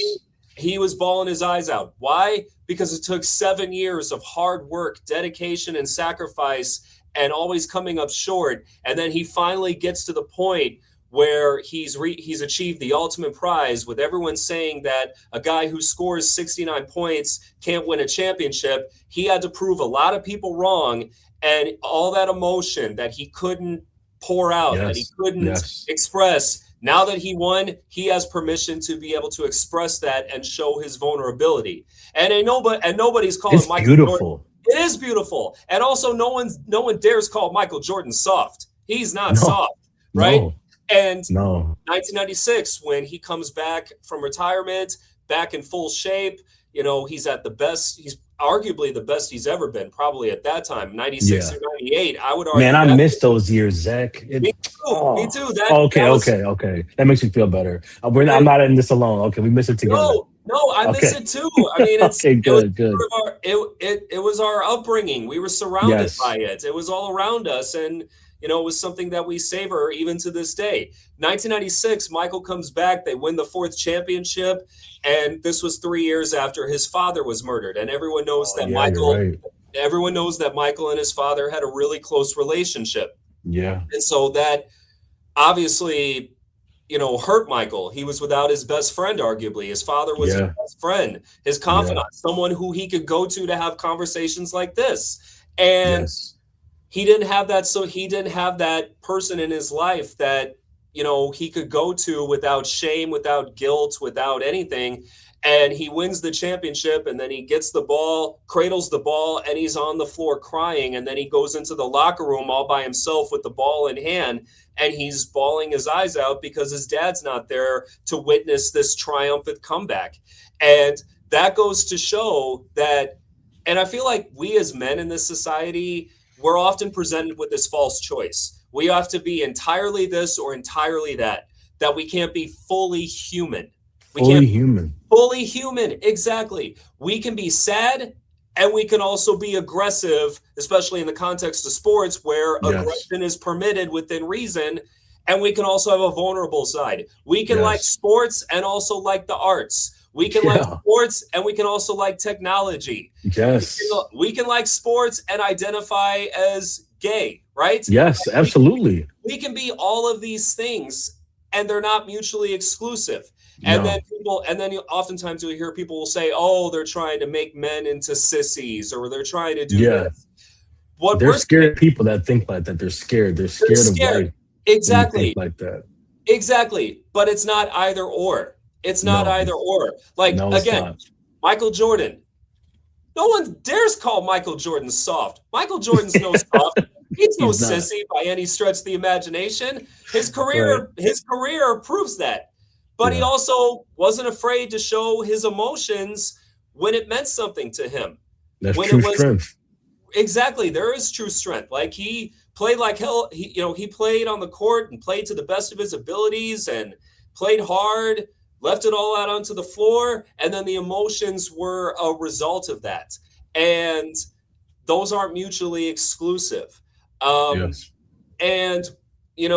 when it comes to being able to work things out or talk things out, it kind of connects to what you were saying about discourse. Like Magic and Isaiah, they got over their beef, right? They were the best of friends. Then they went through a period where they didn't talk to each other, but they got over it and they are once again friends and they have that connection again. They did a special way back when where they talked it out and then they cried with each other. And that love between them is still there. They hashed it all out and it's all good. Shaq and Kobe, for God's sakes. Before Kobe died, he and Shaq worked things out. They were able to talk it out, right? If they hadn't talked it out before Kobe died, one can only imagine how Shaq would have felt. Exactly. That they didn't get a chance to work it out. But thankfully they did get a chance to work it out. And they were brothers, basically, up until Kobe tragically passed away. But at least they were able to work it out. Jay-Z and Nas worked it out. There you go. Know ball, Zach. You know a lot of ball. Yeah, I'm just saying, like Jay-Z and Nas worked it out. Takeover, Ether. After Ether, After Ether, there was no coming back from that. You would think, right? It's crazy. No, but then they worked it out, and now they're tight, right? That's beautiful to me. That's what makes life so beautiful. That's what makes. Yeah, so Michael and Isaiah should probably take some advice from, from those examples, particularly Jay and Nas. Like, if they should take examples from that. If they can overcome their beef with those songs, right. There's hope for Michael and Isaiah. I agree. Hell, there may be hope for 50 and Ja Rule. I mean, right? Yeah, you would hope so. I hope for their sakes, man. I hope for their sakes. Yeah, or they should get Snoop to come in and help them out with that, because Snoop doesn't have any beefs with anyone. Yeah, he's too high. He's too happy. You love to see it, man. I agree. Exactly. Like Snoop has no beefs with anyone. Like, get him to mediate it. I don't know. I mean, hell, Kendrick and Drake. I mean, there's hope. I know, right? I hope they do, man. I really do. I hope they do. Yeah, the reason why I connected, because as you know, I mean, ball and rap, they go hand in hand, right? Oh, for sure. Yeah. Hand in glove. I mean, that's something that I've been working on and writing about and wanting to do a lot more on as I go along in my career, is that connection. Absolutely. Because not a lot of people know about it, but there's something that's there that is obvious once you look at it. But the reason why I bring up those examples is because it all connects to mental health. It all connects to mental and emotional health. And the more we work on it, the more we invest in it, the better people we're going to become, especially for us men, for us men. And luckily for us, there are good examples. Luckily for us, there are good examples of those men who, again, don't go one way or the other, entirely one way, entirely the other way. They're that perfect synergy of toughness, masculinity, of masculine identity, but also have that sensitive, vulnerable side, and they don't clash. I mean, to me, Caleb Wilson is a good example of that. LeBron James is a good example of that. Steph Curry is a good example of that. Former Bull DeMar DeRozan is a good Mm-hmm. example of that because he's been Yeah. open about his mental health struggles. So I'm just Yeah. saying that we don't have to fit into this box. We can be fully human. Absolutely. It's just the best thing to be, man. Like I said, I think that's the coolest thing about life is like what is being right? I think if you're always right, then you lived not a very full life. I think the true beauty of life is learning that you were wrong even when you thought you were right, like Yeah. because that means you're growing. Learning that like if just for myself, all the times that I thought that I was right or I thought that I was doing the right thing, and then you learn life more, and even it can be as fast as a month, and you look back and you're like, oh, I was wrong here, but that only comes from the introspection and realizing that you're just constantly growing, and that comes with being a full human. It's so boring to have this black and white life. It's so boring to be put in a box and to think that as a man I can't show emotions. That's a sad life, if you feel. And that's why it's important that we have these conversations. That's why it's important to, as men, we set the example to live as a human, not just as a man. That's too limiting to me.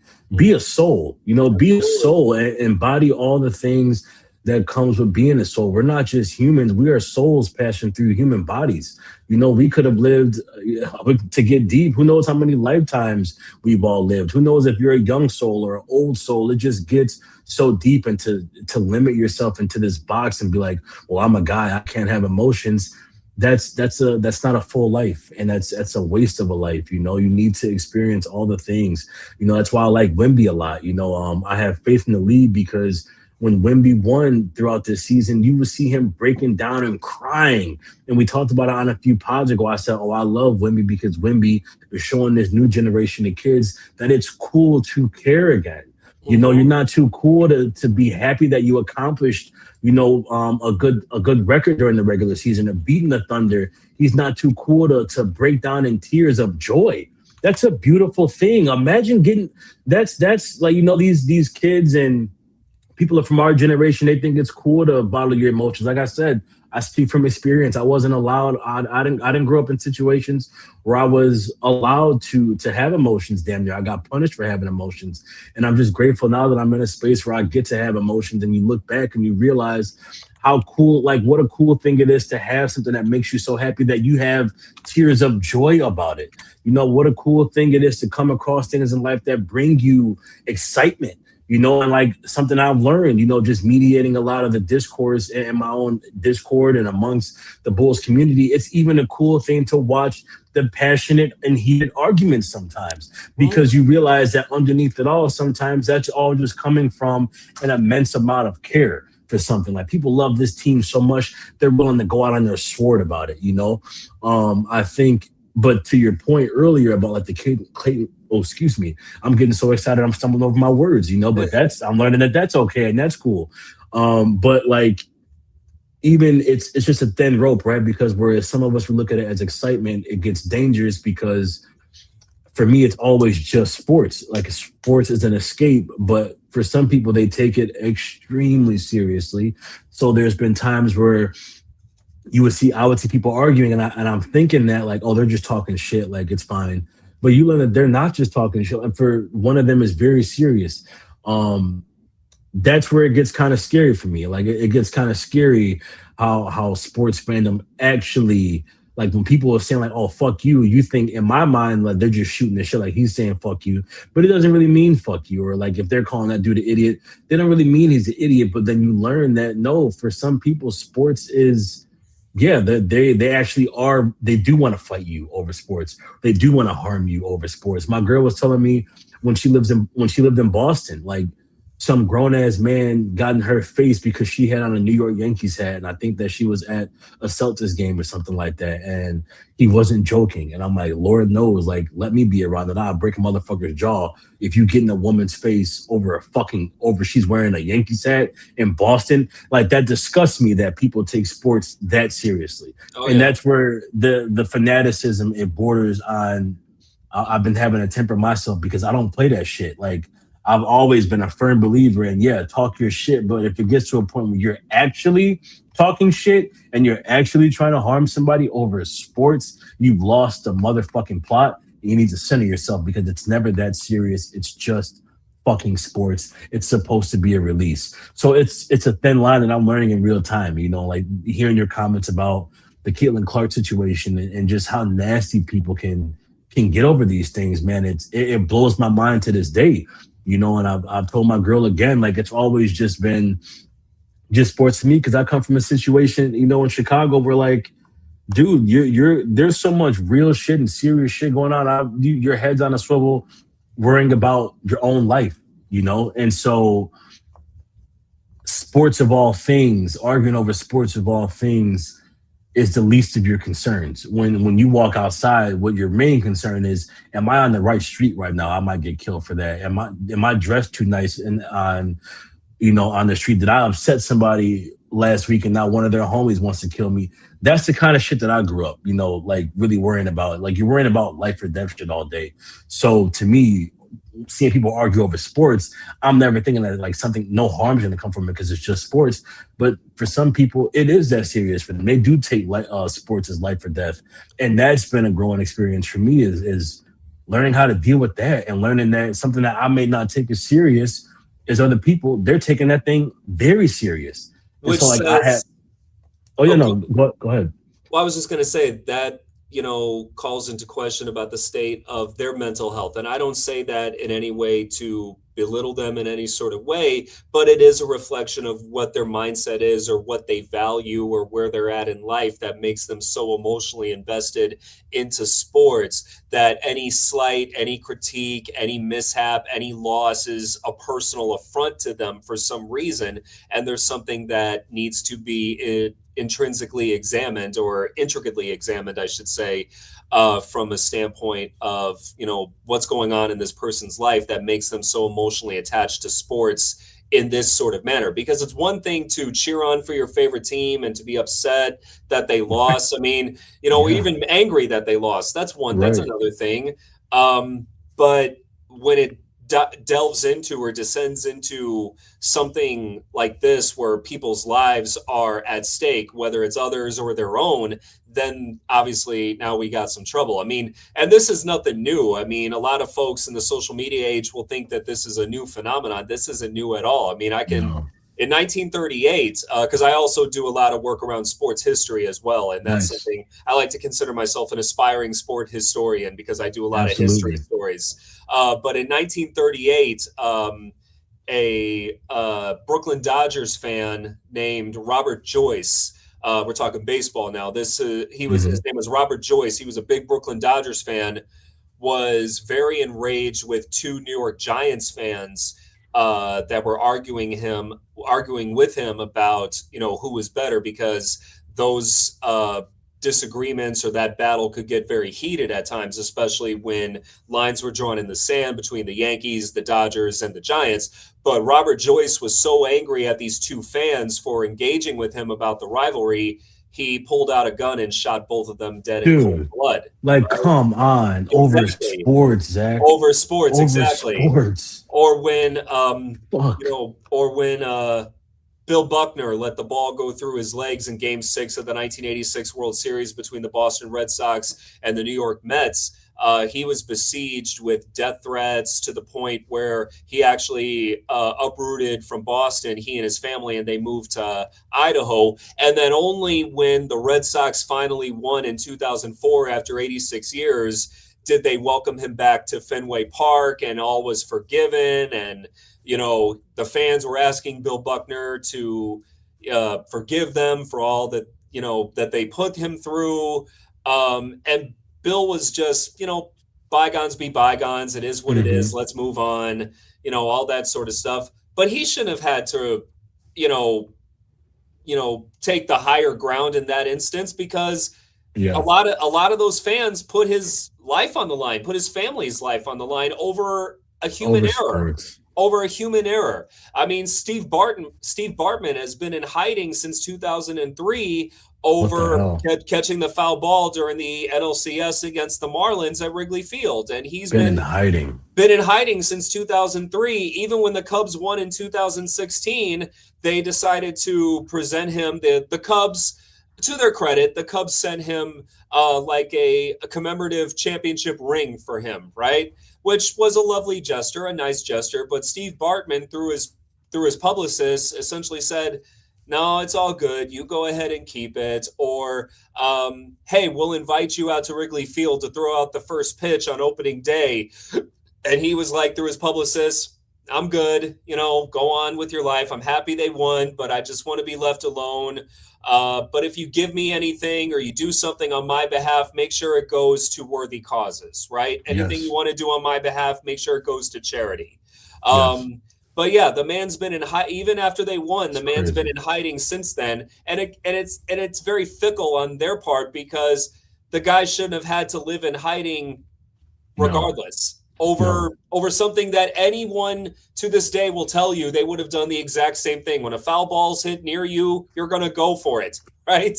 Like, It's a basic reaction. It's a human reaction. Oh, it's let a me catch human that. reaction. Everyone would have done, and there were others that were going for the ball just like him. It just so happened to come in his Yeah. vicinity. He Right. probably didn't. They didn't see Moises Alou coming and trying to catch the ball, and it Wow. just happened. It just happened, and that's not why they lost. Like, there were many factors that contributed why they lost in that series, which we don't have time to get into. But all that's well and good because they won in 2016, so it's all water under the bridge. But yeah, sports fandom, Yeah. there's something good about it. It builds community, it builds solidarity, it cultivates friendships, it strengthens Yes. families in the best way possible.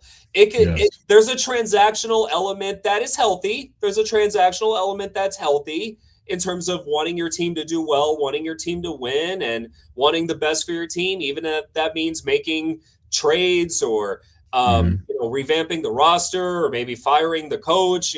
Like, that's just part of the game. That's how it goes. So there's a Yeah. transactional and fans have demands and expectations, and there's something healthy about that. But it doesn't Hmm. get into this. And for me, and I'll finish with this, Yeah. Gilty, is that that's why, for me personally, I love covering the Bulls, covering them as a journalist. It's all well and good, and the '90s Bulls will always be my team. Nothing will ever Yeah. change that. But I don't have a favorite team. Right. I don't have a favorite team. And That's right. I think as a journalist, I kind of take the professional side maybe a little bit too seriously in that regard, not wanting to have a No, favorite I team. feel you. Yeah, Exactly. but for You're a me, fan of the sports. fan of the sports, and yeah, and covering the sports is what I Yes, love to sir. do. And Yes, for sir. me, Your I don't. passion. Yeah, and I don't have a favorite professional team or a favorite That's right. Division I team, but I do have a favorite team. That's right. I do have a Exactly. favorite, but I do have a favorite team, and Exactly. I'm wearing their shirt right now. You What ready? shirt is that? Yeah. Oh All God, right, let's look go, at this. baby. Let's Here we go. go. Here we go. Hopefully, you can see that. Augustana College. Yes, sir. Augustana College, Is that lacrosse? lacrosse. Nice. That's my favorite team. That Good is to my know. favorite team because I am the proud mentor for that team because I teach at Absolutely. Augustana College and I work with this team. And Gildy, Absolutely. they are my favorite team ever. I love to hear that. Shout out to them, man. And shout out to you. Yes, and I hope they come across this. Yes. You know what I mean? I'll send you the episode after if you want to show them. Seriously. I hope they see it. I hope so, but I don't want to, project and be full of myself and say, "Hey, look at me," because I feel you. when I'm with them, I want it to be about them. They come About first. them, yes, sir. Yes, I'll sir. tell them about the things that I'm doing professional wise and whatnot, but more than anything, I want to hear about what they're doing. I want to hear about what's Absolutely. going on in their lives. And so for me, like, I change my schedule so that I can go to their games and go to Absolutely. their practices. And if that means I have to miss, covering a game or whatnot and they're playing, or maybe if it overlaps, like they play in the afternoon and I get to cover a game at night, they come first. That's They come amazing, first. man. You know You're what a I great mean? person. Well, thank you, Gildy. Not as I great mean as that. not as great as you. Not as great No, as you. no. Zach, I'm telling you right now, man, like my girl, you are literally like you and Sal Bass are like her favorite people. But like she's always like, when are you gonna get Zach on an episode? So I told her yesterday, I'm like, oh, we're gonna do a mental health episode. I'm gonna reach out to Zach. The way she lights up, like she's right now she's like working on like spiritual practices and like doing spiritual training. And like I told you, like throughout the episode, like she's who's been helping me just like become a better human. And I'm constantly growing and learning, dude. And I times where I thought that, oh, now I'm a good dude. And it's like, oh no, you're not good yet. You still got work to do. People like you inspire me, Zach, and I mean that from the bottom of my heart, man. Like you're just seeing how fired up you just got about like Augustin and how selfless you are, and you're saying like, oh, I don't want them to, I don't want to be full of myself and show them stuff that I'm doing. If they come across it naturally, that's better. It just speaks to who you are as a person. That you view that as selfish, just showing them that because you want to be all about them. And it's moments like that I just learned how I could be even more selfless and I could just be just a better person. So I mean it from the bottom of my heart, man. Like you're one of the most genuine people I've come across in this community, man. Like just watching how you behave and how you carry yourself has inspired me at times. I'm like, oh, you know what? Like I could be nicer, or I could have more tact about myself, like Zach does. Shout out to Drew Stevens. He's someone else that really inspires me a lot in that regard. Yes, Drew's like a big brother of mine. We talk a lot in the DMs, and I tell him that all the time. And he's like you in the sense of when I'm telling him like how much he inspires me, he just deflects and he's like, no, like, Guilty, I appreciate that, but like you inspire me. And I'm like, stop, like you inspire me, but I mean it. And the same for Tony Gill. I actually reached out to both of them about coming on tonight, but it was last minute and they couldn't make it.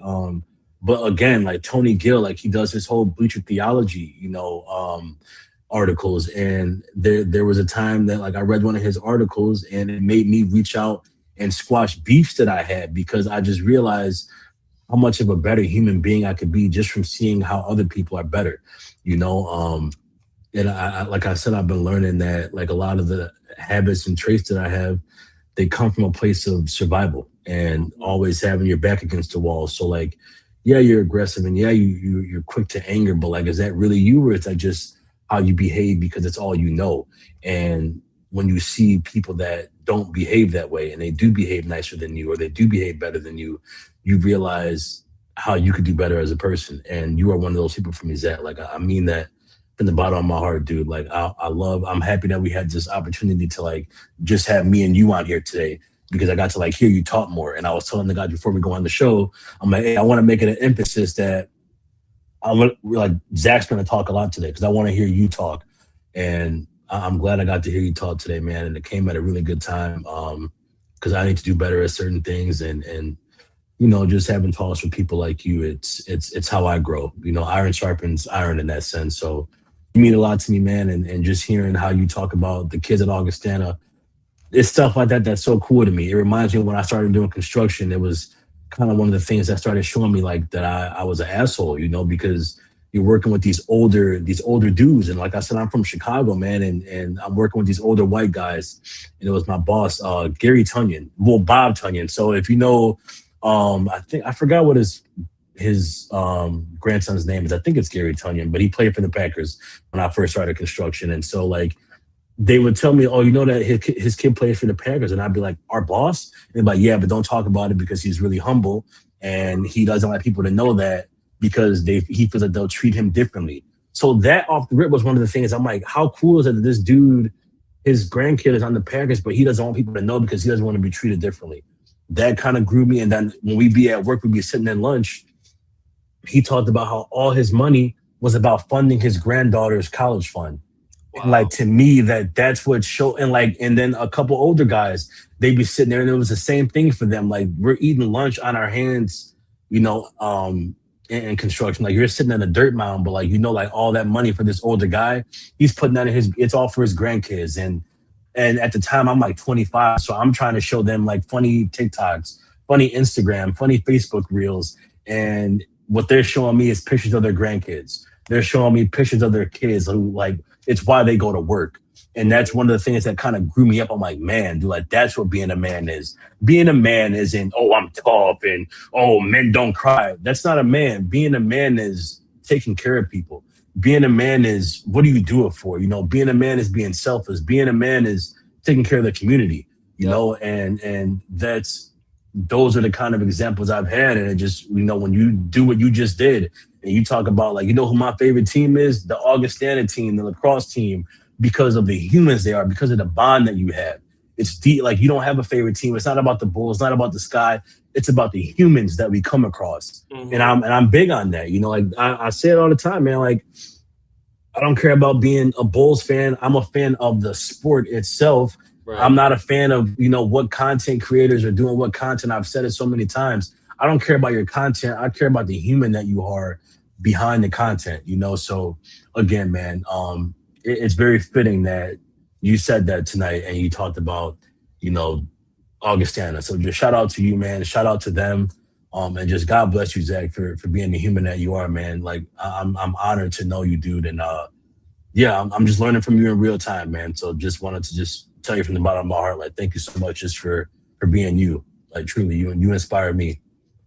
And you inspire me. It's reciprocal. I mean, the fact that you've been so raw and honest and candid throughout this entire episode, and even though we're still, we've gotten to still getting to know each other, but I feel like I've gotten to know you a lot more in terms of being able to overcome so much in your life and being able to recognize different ways on how to become a better person and being proactive about that. Exactly. Trying. I mean, it's an art, it's something that you try to master and something that you constantly try to get better at. And it's a lifelong journey. There's no end date for it. It's something that is lifelong. It's something that, is ongoing. It's something that you have to prioritize. And also the fact that you've been able to recognize and highlight certain aspects of your life and the people that you with and people that you associate with really says a lot about what you value in others, what you want out of others, what you expect from others. And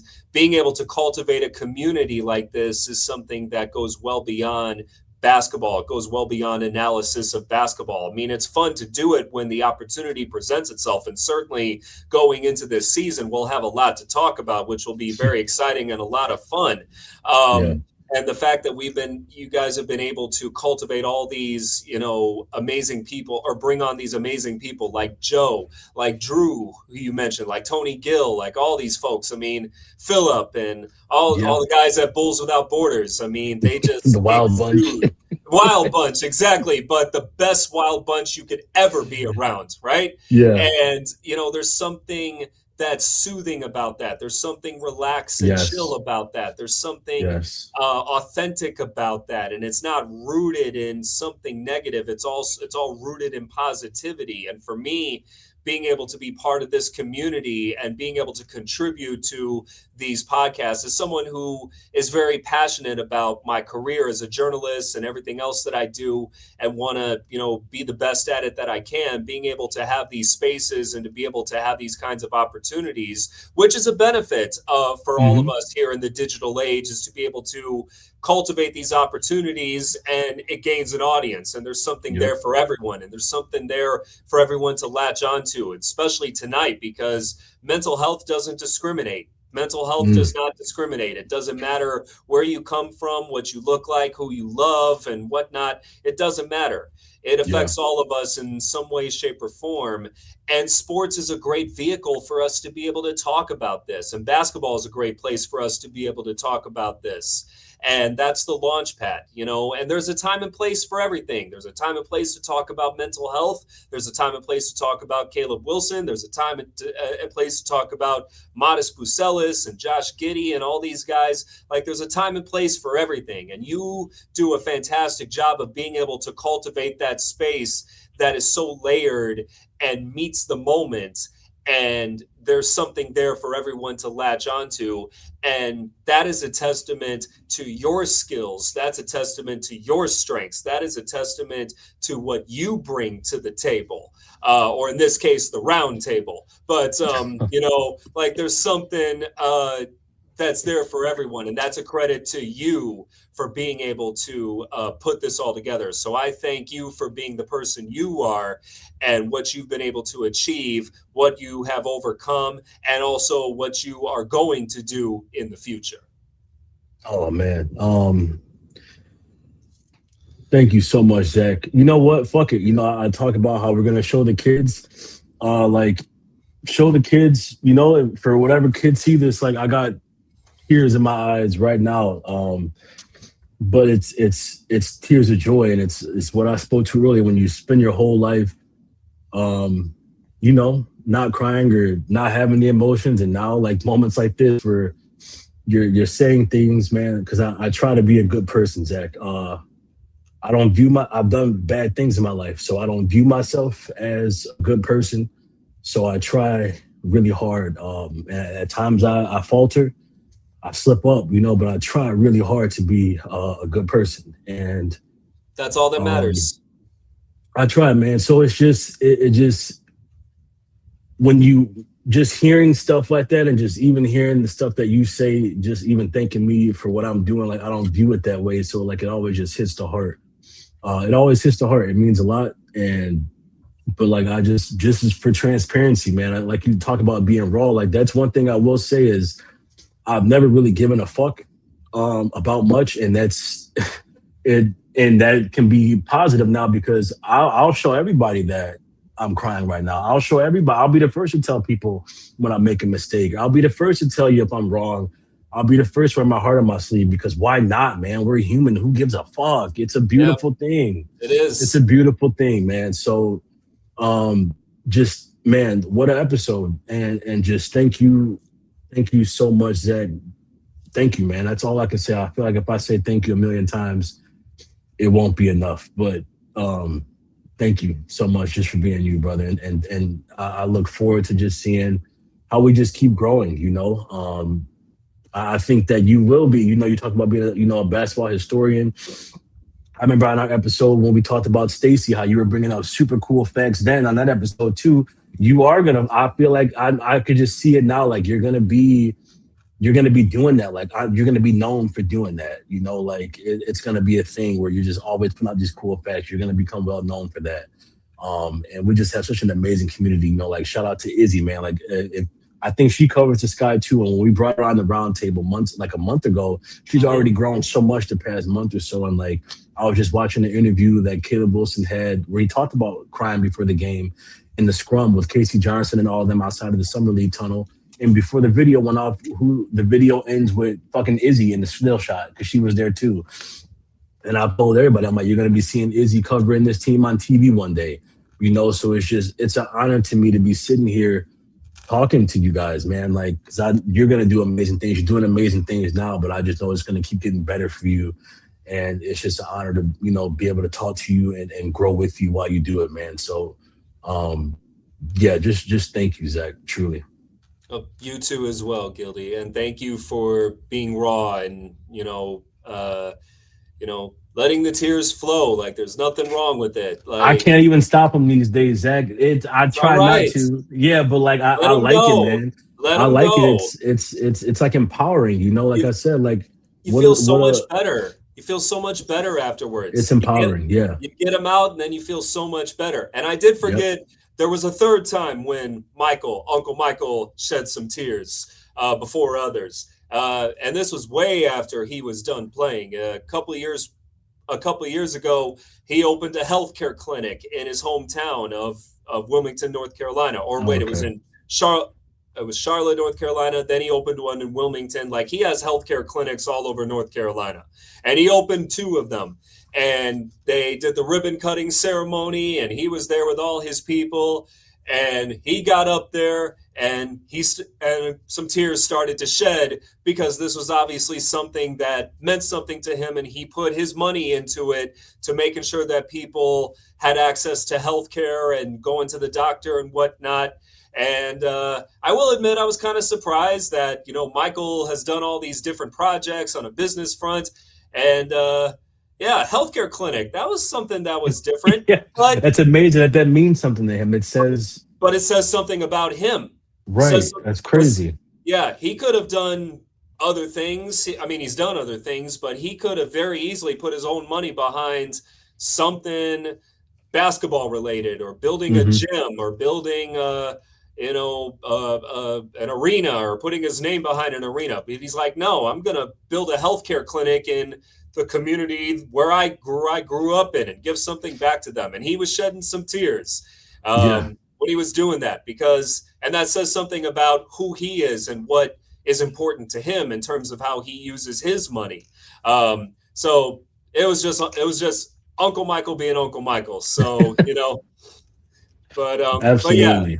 But yeah, Gildy, it was great to be here on with you. And if you don't mind, before we log off, here's some pictures. There's a lacrosse team right Oh, there. here, I'll put it up on the screen. Give me one There they second. are. There you go. There they are. There they are. Right there. That's awesome. Oh, hold on. Give me 1 second. Wait, can you put That's okay. there you That's go. You okay. can put it back. There we go. And then here's another one. That's Nice, man. Nashville, Tennessee, right there. Nice, dude.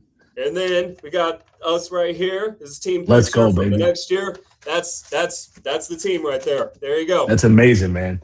And that's what I'm saying, dude. Like it's moments like this, just seeing how much you care about them. And it's not an act, it's not performative. Like that's where you take your pride and joy in. That's just everything to me, man, because that's what being a man is caring about things outside of yourself. And especially the young man. Like I feel like that's our job is to just set the example. Like I was telling my girl when we watched the video of Caleb. It's like the montage they put out for the Bulls, and you saw how excited Caleb was talking to D Rose. He turned like Caleb is so mean to like all his other peers that are his age. He's like Caleb's just intense. He's very and I love that about him. He's very competitive. And when he was talking to D Rose, because we know that D Rose is idol, he had to pin on his suit. He turned back into a little kid again, and I recognize that look because it's how my little brothers look at me. And when I go see my cousin, it's how my little cousin he'll look at me. He's in his 20s now, but like when I go to see him, he reverts back to that little kid where I'm like, "What you doing, boy? You taking care of grandma?" And he's like, "Oh yeah, like yeah, I'm taking care of her." It's the same kind of way that Caleb looked at D Rose. Like D Rose, they were telling D Rose like, "Oh, Caleb he's built like you, D Rose. He's cut from your cloth." And D Rose is like, "Oh yeah, man. Like I've been hearing that." And he asked Caleb. He said, "What you gonna sacrifice?" Yep. And Caleb turned into a little kid because D Rose is a role model, and he was like, "Oh, I be in the gym. I be going to the gym." And I'm like, "Oh my God!" That just goes to show you though the importance of us being that for younger men and being a good role model. Because you see it right there. Like it's like no matter how old you get, there's always someone younger who looks up to what you do and that you can inspire them. And it's something I learned just today, like those little reminders. And again, just watching how much you care and just how excited you got to talk about those kids and just shout out to them. I can't say it enough, but it's just super cool. I don't know what, shout out to O. She said, just be happy that you get to skip perimenopause. All I do is feel all the feelings and empathy, buy Kleenex in bulk. Yeah, I guess I'll have to head to Costco soon because I'm feeling all the feelings in bulk these days too, but I don't have perimenopause. So my deepest regards. But yeah, man, thank you so much, Zach. This has been amazing, man. And yeah, we'll definitely have to get together soon. If you had any closing thoughts to tell people before you go. Just be sure to invest in your mental health, prioritize your mental health, and just know that you're not alone. There's always people to talk to, family, friends, professionals. There's a whole community that's out there waiting for you to open up and to look out for you and look out for your best interests. So don't be afraid to seek out help and just know that help is available. Just do your research and you're not alone. You're not alone. Absolutely. We're all in this together. Absolutely. I've got nothing to say after that. You said it perfectly. We are all in this together, man. Shout out to Ange, man. I'm sorry, Ange, if I just doxed you, but Ange is in our Discord. He's somebody I look at and I tell him all the time. I view him like a brother, Shout out if you've seen our show, Monk. I look at him like a brother. I was just talking to him this morning and telling him like people look at the internet, it's just the internet. I don't view it that way. I'm kind of like, like we're talking about Caleb, where you just, everything I do, I put my all into it. So even something as simple as a Discord or Twitter or whatever, I put my heart into it, So like, I don't just view these people I talk to on the internet. It's just people. These are real relationships that you foster. And I view this dude right here, Chocolate Salty Bowls, aka Ange, as a brother. He lives in Australia, and he's always just had my back.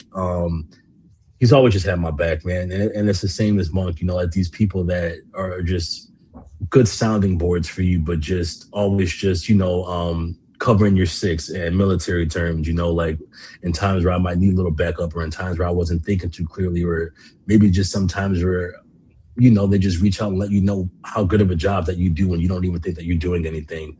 It's important. And I think as men, I hate to just say as men, because as humans, we need to just do that, for just be there for each other.